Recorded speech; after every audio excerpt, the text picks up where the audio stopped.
સુરતના અડાજણ વિસ્તારમાં કેનેડાના વિઝા અપાવવાના નામે લોકો પાસેથી 20.66 લાખ રૂપિયા જેટલી રકમ પડાવીને છેતરપિંડી કરનાર બે પૈકીના એક આરોપીની કલ્પેશ ચૌહાણની અડાજણ પોલીસે ધરપકડ કરી વધુ તપાસ હાથ ધરી છે। ગુજરાતી યુવાનોમાં અભ્યાસ માટે વિદેશ જવાનો ક્રેઝ જાણીતો છે, જેનો લાભ કેટલાક લેભાગુ લોકો ઉઠાવતા હોય છે। આ દરમિયાન સુરતમાં કેનેડા અને યુકેના વિઝાના નામે ઠગાઈનો કિસ્સો પ્રકાશમાં આવ્યો છે। સ્ટુડન્ટ વિઝા વર્ક પરમિટના નામે 8થી વધુ લોકો છેતરાયા હતા। 20.66 લાખથી વધુની રકમ ખંખેરી લઈ વિઝા ઓફિસના સંચાલકો ફરાર થઈ ગયા હતા।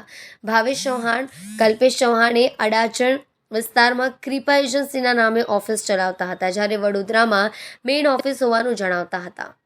અડાજણ પોલીસ સ્ટેશનમાં કામરેજ સીમાડી ગામના ખેડૂતે છેતરપિંડીની ફરિયાદ નોંધાવી હતી। પ્રાથમિક તપાસમાં 8થી વધુ લોકો ભોગ બન્યા હોવાનું તપાસમાં સામે આવ્યું છે। પોલીસે ગુનો નોંધી ભાવેશ ચૌહાણ નામના એક આરોપીની ધરપકડ કરી હતી। પકડાયેલા આરોપીની તપાસ દરમિયાન અનેક આ પ્રકારના કૌભાંડ સામે આવી તેવી શક્યતા છે।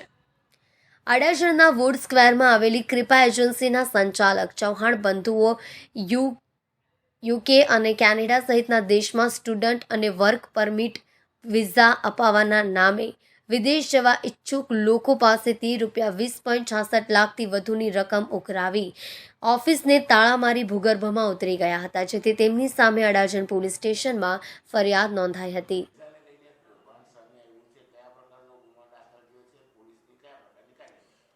અડાજણ પોલીસ સ્ટેશનમાં ફરિયાદી પ્રકાશભાઈએ એક ફરિયાદ આપી છે, જેની અંદર એમને કેનેડા અને જવાના વિઝા માટે બે જણાના વિઝા માટે